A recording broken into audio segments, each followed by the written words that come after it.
Welcome back. The Sensex and the Nifty have moved a little distance away from their all-time highs, but not by much. And it does look that today would be a day of records. The Nifty Bank has already scored a fresh all-time high. Well, that's the market. And for the moment, let's zoom out and look at the portfolio allocation, which we are expecting anytime now. It's probably just a few minutes away.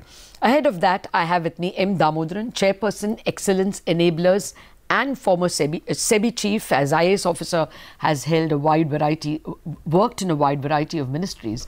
We also have Vinayak Chatterjee, Chairman, Feedback Infrastructure. Thank you very much, gentlemen, for joining us. To you, Mr. Damodaran, first, the NBFC space is in, or rather the housing finance companies are in a bit of a jitter. There is an MPC, and it's quite possible we will have Mr. Amit Shah as finance minister. We don't know yet, but there are some indications and speculation. That would be a new kind of setup. We have so far not had political heavyweights as finance ministers. Typically, we have had even some mix of technocrats. Do you think that changes how regulators will work? How do you look at the financial sector here on? Well, I think the financial sector is in for good times.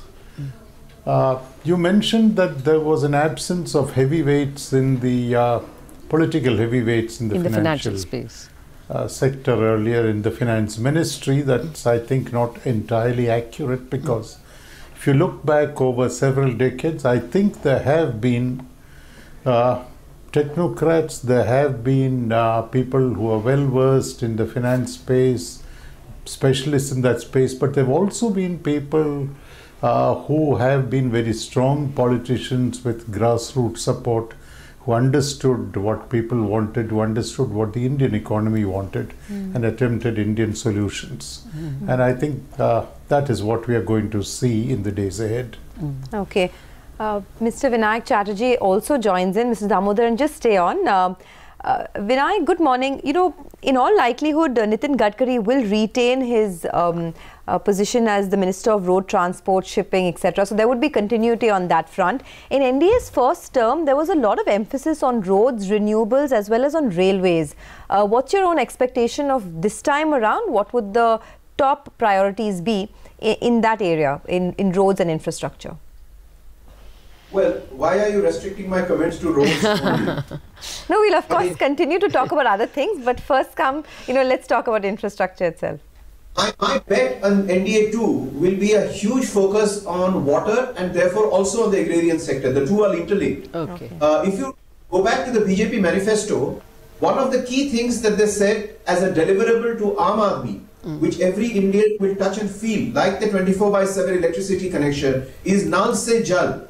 Piped water to every household by 2024. This is in the BJP manifesto, and this is a public announcement that the BJP will now have to stand by because it has asked for votes in the name.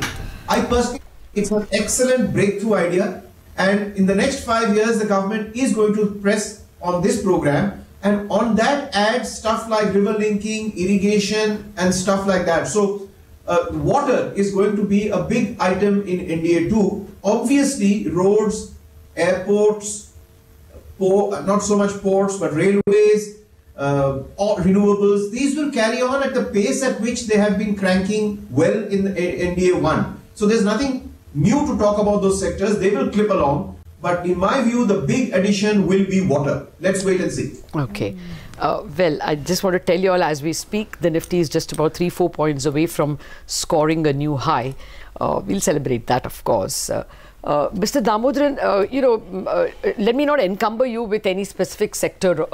What are you expecting? After all, in the first term, the NDA government made the UIDAI, the personal identity, its foundation, and with that we saw Jan Dhan, we saw smoother, disbursement of government benefits through DBT. It was a seminal change. Do you think that there'll be one big idea which they might change in land or in labor that makes business and makes life easier?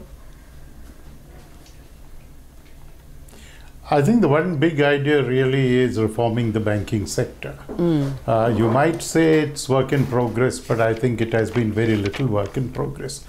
The way I look at it is that you need to look at three things. The public sector banks' share of the banking system is not going to disappear overnight, and it should not disappear given the heterogeneity of Indian society. So you need to ensure that those banks are strengthened. And how do you do that? It's a very simple formula. Empower the leadership, and by leadership I mean both boards, well-constituted boards, as well as the management. Incentivize them for performance and hold them accountable for non-performance. If you didn't do that, if you continued to look over their shoulder, tell them what to do, what telephone calls to respond to, and then when they get into difficulties, spoon feed them, come up with band-aid solutions, that's not the answer. If you fix the banking sector, you would have fixed a lot of problems in the Indian economy, NBFCs included, though that is not the entirety of the solution for the NBFC. But if the banking system doesn't get fixed in the next few years, I think we're going to have serious problems no matter what our seriousness of intent is. The other point I wanted to make up front is that we're talking in terms of reform. Reform means different things to different people. Yes. And I was delighted to see yesterday during the swearing in that there was a lot of Bharat in the new ministry. A little less of India and a lot more of Bharat. And I think that is very important because you're going to have reforms that are relevant to the common person and not reforms that are suggested on the basis of Western experience and often failed models by specialists that are airdropped. I think you're going to see a lot of connect between ground realities and economic policy formulation. Okay. No, we had seen a lot of that even in the first term. I mean, how many previous governments thought of giving gas connections to households?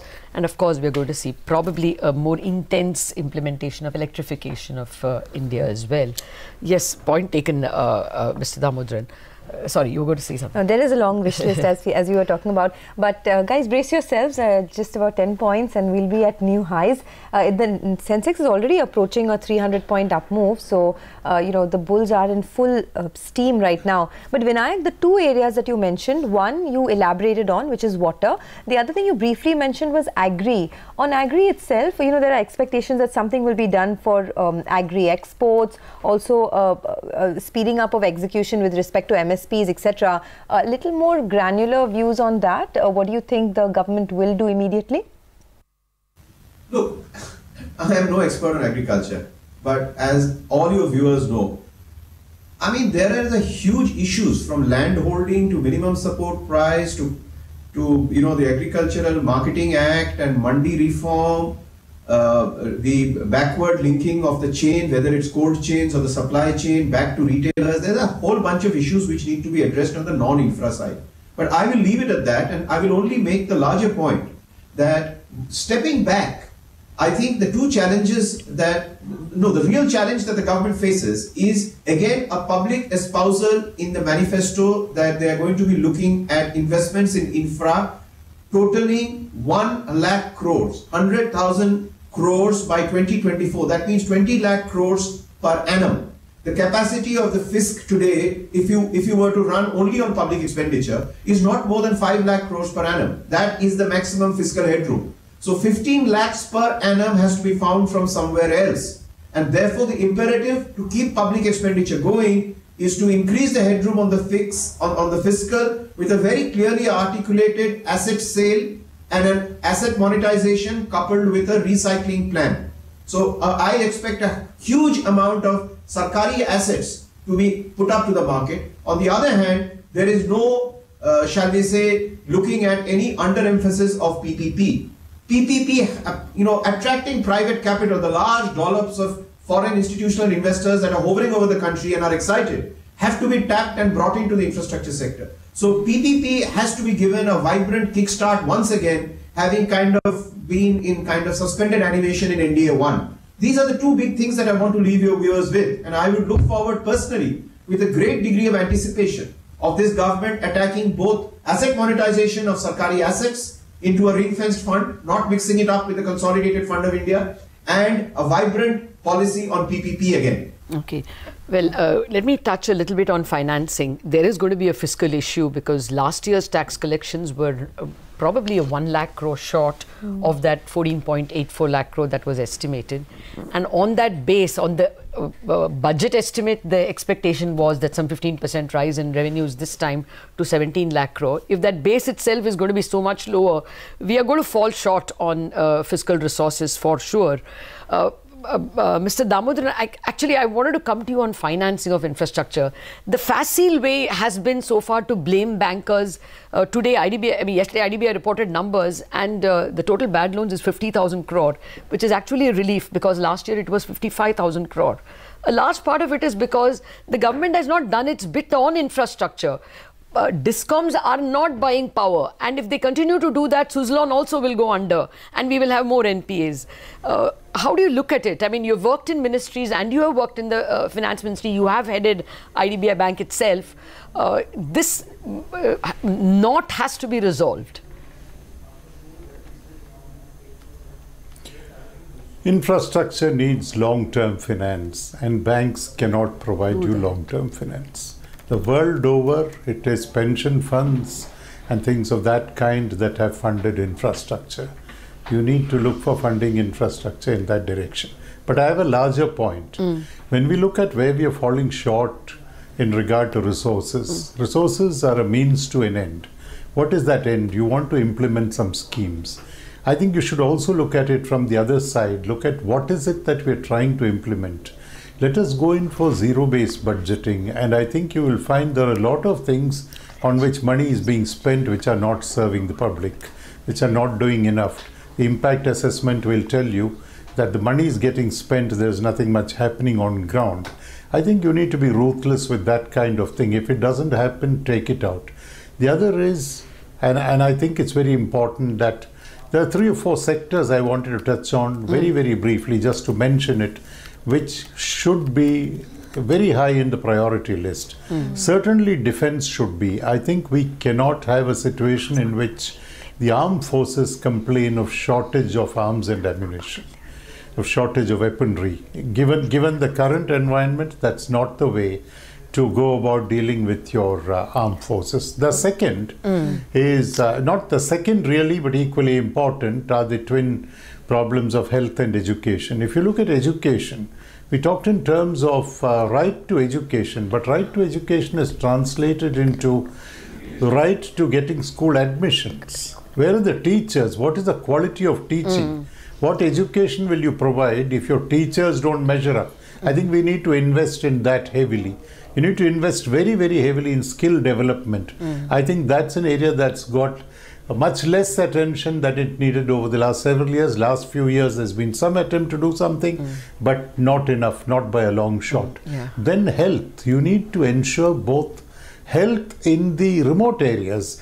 Having more aims is not the answer to providing health. It's the answer to providing medicine and medical interventions. It is go to the villages where no doctors have been before and where they haven't seen doctors, and arrange for healthcare in those areas. If you fix health, education, skill development, take care of the security of this country, and as Vinayak said, focus on agriculture. And one point I wanted to make on agriculture, all of the discussions seem to center around crop husbandry, seem to relate to food grain production. Are we looking at allied sectors which are also hugely income generating for rural India? I don't think we've done enough in the allied sectors. We only talk about agriculture, and that too about food grains. That's not the way to really look at that particular sector. Oh yes, there's man's work to do there, but I guess Ayushman has been started, and so if taken ahead viably and with bandwidth, maybe that will resolve some. Vinayak, I wanted to finally ask you about arbitration. A big problem for infrastructure actually is the way money is stuck.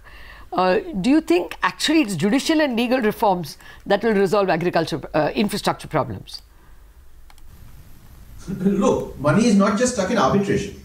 Money is stuck, even large amounts are stuck which are non-arbitration. It is just the very long cash release cycle that government institutions and statal institutions have in terms of clearing private sector dues. I mean, the Discom story you yourself said. I mean, chaps are waiting for money from 12 to 16 months. I mean, there are ministries where the average cash cycle from receiving a clean invoice, non-arbitration, non-dispute, to releasing cash goes as high as 5 months, whereas banks provide working capital for only 2 months. So we've got a huge liquidity problem where the government itself is the fountainhead of the liquidity problem. Forget banks and NBFCs. Even if government instructs and has systems to release genuine payments on time, at least 3 to 4 lakh crores of the current liquidity problem will be solved by that itself. In fact, from CII, we have actually, in the last few months of the last government, we have made a pointed recommendation to the government to set up a portal where anybody who raises an invoice, and I'm saying this very simply, it's a little more complicated, just to save time, anybody who raises an invoice on a central and state level governmental institution logs it on a portal. Anyway, it is public knowledge because you have paid GST on that invoice, so it's not a secret. Then the government will understand the magnitude of the liquidity stuck, which they don't seem to understand. The TREDS was supposed to be one resolution to this, but all the public sector companies are not listed there. So actually, government companies not paying their bills on time has been a single largest cause of MSME pain. Okay, well, those problems continue. But before we end the discussion, Vinayak, I wanted your thoughts on, what happens if Amit Shah becomes the finance minister. I mean, we do know the background. He's been credited with the turnaround of the cooperative sector in Gujarat. He has been on the board of a lot of cash-rich corporations in Gujarat, etc. But for the money markets, for the equity markets, what's in it for them? Well, this is a very loaded question you're asking me, right? What will happen to India if Amit Shah becomes the finance minister? My God, what a question to answer. But I'll try and answer that. I think from over the years that we have seen him at work, he's granular, he's solution oriented, and he's practical. So I expect a lot of pending decisions of the kinds that Mr. Damodaran has been mentioning, which have not been taken for the last 10, 15 years, 2, 3 decades. I think once he sees the logic of that, I am actually expecting a spate of practical decisions to actually galvanize the institutions that fall under the Ministry of Finance, whether it is taxation or banking or even the budget of India. There's man's work to do in that space, as in infrastructure, as in health, as in education. The government is likely to have its hands full and not enough money for all that.